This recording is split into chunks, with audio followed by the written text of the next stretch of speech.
السلام علیکم ورحمۃ اللہ وبرکاتہ۔ آج کے اس ویڈیو میں ایک ایسے صحابی کے بارے میں بات کی جائے گی جن سے اللہ کے نبی صلی اللہ علیہ وسلم بے انتہا محبت کرتے تھے، جبکہ انہیں غلام بنا کر کے عکاظ کے بازار میں لایا گیا تھا اور بیچا گیا تھا۔ اس کے باوجود بھی اللہ کے نبی صلی اللہ علیہ وسلم کو جب یہ ملے تو آپ ان سے بے انتہا محبت کرتے تھے۔ آپ نے کبھی یہ نہیں سوچا کہ یہ تو غلام ہیں یا انہیں بیچا گیا تھا بازاروں میں اور اس طرح مجھ تک یہ پہنچے۔ نہیں، آپ ذرا نبی کے اعلیٰ اخلاق اور عمدہ اخلاق پر نظر ڈالیے گا۔ یہ واقعہ اس وقت کا ہے جب اللہ کے نبی صلی اللہ علیہ وسلم کو ابھی نبوت نہیں دی گئی تھی۔ آئیے واقعہ دیکھتے ہیں۔ یہ واقعہ ہے زید بن حارثہ رضی اللہ عنہ کا۔ زید بن حارثہ رضی اللہ عنہ کو ان کی ماں انہیں لے کر کے اپنی قوم میں گئی۔ ابھی ایک گھر میں ٹھہری ہی تھی کہ ڈاکوؤں نے حملہ کر دیا وہاں پر اور مال لوٹ لے گئے، مویشی ہاک لے گئے، بچوں کو انہوں نے قیدی بنا لیا۔ ان قیدیوں میں زید بن حارثہ رضی اللہ عنہ بھی تھے۔ اس وقت ان کی عمر صرف 8 سال تھی۔ وہ انہیں فروخت کرنے کے لیے عکاظ منڈی میں لے گئے۔ ایک دولت مند سردار حکیم بن حزام نے 400 درہم میں انہیں خرید لیا۔ اس کے علاوہ انہوں نے اور بھی بہت سارے غلام خریدے اور سب کو لے کر اپنے ساتھ مکہ معظمہ آ گئے۔ جب اس سردار کی آمد کا حضرت خدیجہ رضی اللہ عنہ کو پتہ چلا تو وہ انہیں خوش آمدید کہنے کے لیے ان کے گھر تشریف لے گئیں، کیونکہ حضرت خدیجہ رضی اللہ عنہ حضرت حکیم کی رشتے میں پھوپھی تھیں۔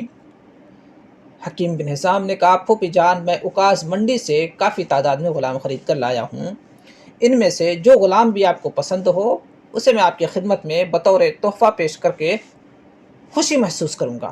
سیدہ خدیجہ نے تمام غلاموں کو دیکھا اور ان میں سے زید بن حارثہ رضی اللہ عنہ کا انتخاب کیا، کیونکہ ذہانت اور شرافت ان کے چہرے سے ٹپکتی تھی۔ تھوڑے ہی عرصے میں حضرت خدیجہ رضی اللہ عنہ نے سردار دو جہاں حضرت محمد صلی اللہ علیہ وسلم سے شادی کر لی۔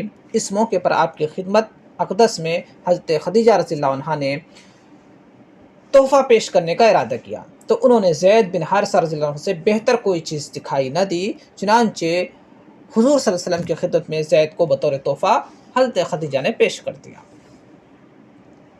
اس طرح یہ خوش نصیب غلام آقائے دو جہاں حضرت محمد صلی اللہ علیہ وسلم کے اعلیٰ و عرفہ اخلاق سے فیضیاب ہونے لگا۔ لیکن اس کی غمزدہ ماں کو پل بھر کے لیے چین نہ آ رہا تھا۔ وہ اس کی گمشدگی کے غم میں رو رو کر بے حال ہو چکی تھی۔ کبھی آنسو خشک نہ ہوتے تھے۔ اپنے لاڈلے بیٹے کی محبت کا شعلہ دل پر مسلسل دہکتا رہتا۔ غم و اندوہ کے ایسے مہیب بادل چھائے کہ چھٹنے کا نام نہ لیتے تھے۔ ہر وقت اسی سوچ میں غلطاں وہ پریشان رہتی، کیا میرا لخت جگر زندہ ہے کہ اس کی آمد کا انتظار کروں، یا فوت ہو چکا ہے کہ نا امید ہو جاؤں۔ باپ نے اپنے لخت جگر کی تلاش میں ملک کا کونا کونا چھان مارا۔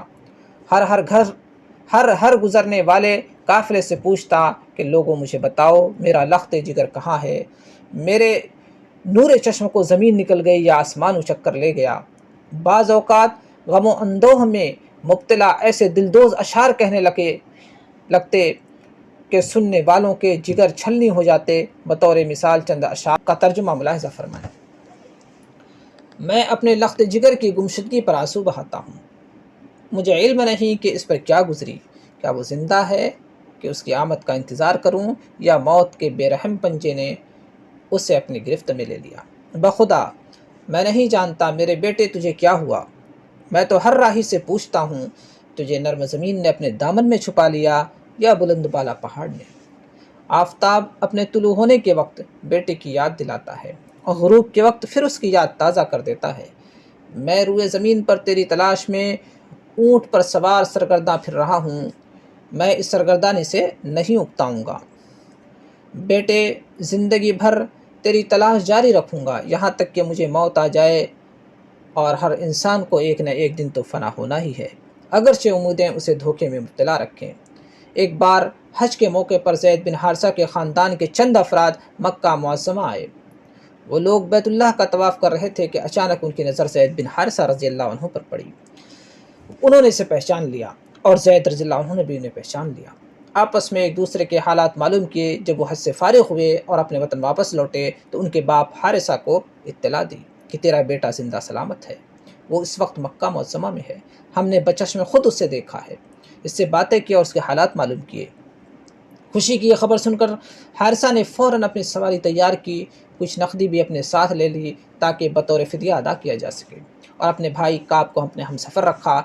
دونوں تیز رفتاری کے ساتھ مکہ معظمہ کی طرف روانہ ہوئے۔ وہاں پہنچتے ہی رسول اکرم صلی اللہ علیہ وسلم کی خدمت میں حاضر ہو کر عرض کیا، آپ بیت اللہ کے ہمسایہ ہیں، مانگنے والوں کی جھولیاں بھر دیتے ہیں، بھوکوں کو کھانا کھلاتے ہیں، بے کسوں کی فریاد رسی کرتے ہیں۔ ہم آپ کی خدمت میں اپنے بیٹے کے لیے حاضر ہوئے ہیں، ہم نور چشم کو حاصل کرنے کی غرض سے بہت سا مال بھی لائے ہیں، للہ ہم پر کرم کیجیے، جو آپ اس کی قیمت لینا چاہیں ہم بخوشی دینے کے لیے تیار ہیں۔ رسول اکرم صلی اللہ علیہ وسلم نے ان کی باتیں سن کر ارشاد فرمایا، کون ہے تمہارا بیٹا جس کا مطالبہ کر رہے ہو؟ انہوں نے عرض کیا، آپ کا غلام زید بن حارثہ رضی اللہ عنہ۔ آپ نے فرمایا، کیا میں تمہیں ایک ایسی تجویز نہ بتاؤں جو فدیہ دینے سے بہتر ہے؟ مال تو مجھے دینا چاہتے اس سے بہتر ہے۔ دونوں نے تعجب سے پوچھا، وہ کیا ہے؟ آپ نے فرمایا، اسے تمہارے سامنے بلاتا ہوں، اگر وہ تمہارے ساتھ جانا پسند کرے تو اسے اختیار ہے، بڑی خوشی سے لے جائیں، میں اس کے بدلے کچھ بھی نہیں لوں گا، لیکن اگر اس نے میرے پاس رہنے کو ترجیح دی تو پھر میں اسے تمہارے ساتھ جانے پر مجبور نہیں کروں گا۔ یہ تجویز سن کر دونوں خوشی سے بولے، آپ نے خدا لگتی کہی ہے، آپ نے عدل و انصاف کا حق ادا کر دیا ہے، ہم آپ کی تجویز مانتے ہیں، منظور کرتے ہیں۔ رسول صلی اللہ علیہ وسلم نے حضرت زید رضی اللہ عنہ کو بلایا اور دریافت کیا، یہ دونوں کون ہیں؟ حضرت زید نے کہا، یہ میرا باپ حارثہ ہے اور یہ میرا چچا کعب ہے۔ آپ نے فرمایا، میری طرف سے تمہیں اختیار ہے، ان کے ساتھ چلے جاؤ یا میرے پاس رہو۔ حضرت زید رضی اللہ عنہ نے یہ فرمان سنتے ہی بغیر جھجکے کہا، حضور میں تو آپ کے ساتھ ہی رہوں گا۔ باپ نے بیٹے کے منہ سے یہ کلمات سنے تو کہا، زید بڑے افسوس کی بات ہے، کیا تو اپنے ماں باپ پر غلامی کو ترجیح دیتا ہے؟ زید نے کہا، ابا جان، میں نے حضور صلی اللہ علیہ وسلم کے جن اوصاف حمیدہ کا مشاہدہ کیا ہے اور جس طرح آپ مشفقانہ انداز میں میرے ساتھ پیش آتے ہیں، میں ان سے بہت زیادہ متاثر ہوا ہوں، لہٰذا میں انہیں چھوڑ کر کہیں نہیں جا سکتا۔ اور اس کے بعد سے وہ اللہ کے نبی صلی اللہ علیہ وسلم کے ساتھ ہی رہے۔ یہ واقعہ حیات صحابہ کے درخشاں پہلو سے ماخوذ ہے۔ اس واقعے کے بارے میں اب غور کریے اور بار بار سوچئے کہ یہ واقعہ اللہ کے نبی صلی اللہ علیہ وسلم کے نبی بنانے جانے سے پہلے کا ہے، اور اس وقت اللہ کے نبی صلی اللہ علیہ وسلم کے اخلاق کا یہ حال تھا کہ زید بن حارثہ اپنے ماں باپ پر جو ان سے بے انتہا محبت کرتے تھے، اللہ کے نبی صلی اللہ علیہ وسلم کو ترجیح دے رہے ہیں۔